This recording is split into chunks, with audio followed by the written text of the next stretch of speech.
Hi. நான் இன்னைக்கு என்ன சமைக்க போறேன்னு பார்த்தீங்கன்னா, ஒரு கருணைக்கிழங்கு இருக்கு இல்லையா? அத வந்து நான் வெஜிடேரியன் ஸ்டைல்ல பண்ண போறேன். அது வந்து சில பேர் வந்து சின்ன சின்னதா கட் பண்ணி பொரியல் மாரி பண்ணுவாங்க. சில பேர் வந்து மொளகாத்தூளு, மஞ்சத்தூளு, உப்பு போட்டு கொஞ்சம் புளி போட்டு அது ஒரு மாரி புளிப்பு தன்மையா வறுவலா செஞ்சு சாப்பிடுவாங்க. பட் நான் வித்தியாசமா இது நீங்க வந்து சிக்கன் ஸ்டைல்லயும் சாப்பிடலாம், மட்டன் ஸ்டைல்லயும் சாப்பிடலாம், ஃபிஷ் ஸ்டைல்லயும் சாப்பிடலாம். அந்த டேஸ்ட் அதுல வரும். அதுதான் என்னென்ன மசாலா போட்டா அந்த டேஸ்ட் வரும் அப்படின்றது நான் உங்களுக்கு பக்காவா எக்ஸ்பிளைன் பண்ண போறேன். இது சாம்பார், அது ரசத்துக்கெல்லாம் வந்து சாப்ஸ்ன்னு சொல்லுவாங்க. இப்ப நம்ம எப்படி மட்டன் சாப்ஸ் பண்றோமோ, அது மாரி வந்து கருணைக்கிழங்கு சாப்ஸ் அப்படின்ட்டு எங்க அம்மா பண்ணுவாங்க. செம்ம டேஸ்ட்டா இருக்குங்க. சும்மாவே நம்ம ஸ்நாக்ஸ் மாரி கூட கடிச்சு சாப்பிடலாம்.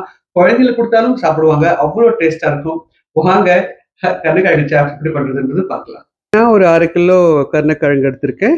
இத நல்லா வாஷ் பண்ணி நீட்டா கட் பண்ணி வச்சுக்கோங்க. இந்த மாரி தான் கட் பண்ணணும். நம்ம கடாயில வந்து தண்ணி ஊத்திட்டு, இந்த மாரி ரொம்ப தின்னா இல்லாம, திக்காவும் இல்லாம மீடியம் சைஸ் கட் பண்ணது உடையாம இருக்கும்.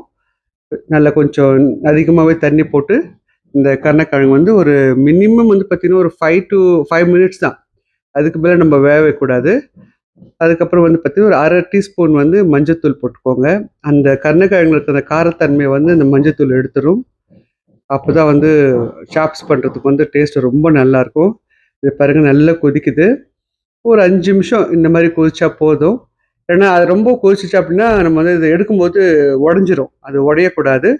ஒரு மினிமம் 5 மினிட்ஸ் இது மாரி வேக வச்சுக்கோங்க. அதுக்கப்புறம் வந்து இந்த வாட்டர்லாம் ஃபுல்லா ரிமூவ் பண்ணிட்டு, தனியா இத எடுத்து வச்சுருங்க. தண்ணி இருக்கவே இருக்கக்கூடாது.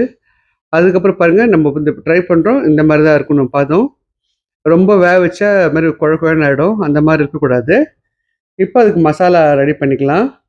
இப்ப பாருங்க மசாலா வந்து ரொம்ப அதிகமா நான் போடல. இது வந்து சிக்கன் டேஸ்ட் குடுக்கும். இது நம்ம சாப்பிட்டோம் அப்டின்னா, 1/2 கிலோக்கு வந்து பார்த்தீங்கன்னா, 2 ஸ்பூன் நான் வந்து இஞ்சி பூண்டு பேஸ்ட் போட்டுருக்கேன்.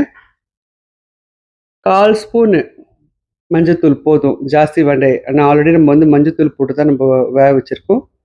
பட் இதிலும் கொஞ்சம் மஞ்சத்தூள் ஆட் பண்ணணும் நம்போ. மொளகாத்தூள் வந்து 2 ஸ்பூனு. நான் ஆல்ரெடி சொல்லியிருக்கேன். இது நான் வீட்ல அரைச்ச மொளகாத்தூள்.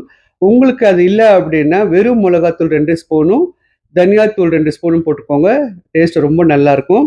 நான் 1 ஸ்பூன் கரம் மசாலாவும், 1 ஸ்பூன் வந்து கறி மசாலாவும் போட்டுருக்கேன். கறி means chicken masala, mutton masala, fish masala எது வேணாலும் உங்களுக்கு டேஸ்ட் எப்படி வேணுமோ, நீங்க அது மாரி ஏதாவது ஒரு மசாலா வந்து நீங்க போட்டுக்கலாம். அதுதான் ரொம்ப டேஸ்ட் ரொம்ப நல்லாருக்கும்.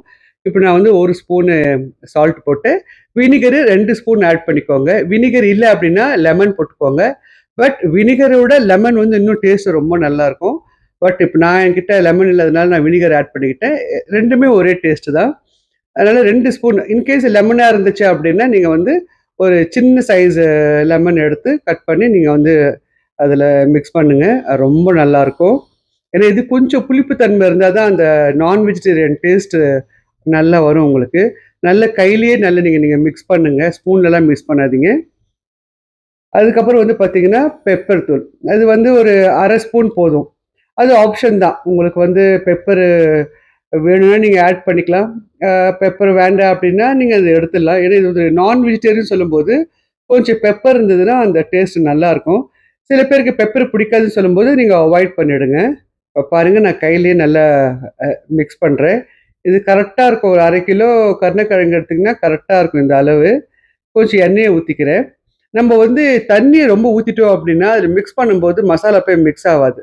அதனால நம்ம வந்து எண்ணெய கொஞ்சம் போட்டுட்டு நம்ம மிக்ஸ் பண்ணோம் அப்டின்னா, கருணைக்கிழங்குல வந்து மசாலா நல்லா ஒட்டிடும்.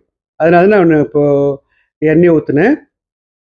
பாருங்க அழகா ஒன் பை ஒன்னா நான் வந்து மசாலா அப்ளை பண்ணி தனித்தனியா எடுத்து வைக்கிறேன்.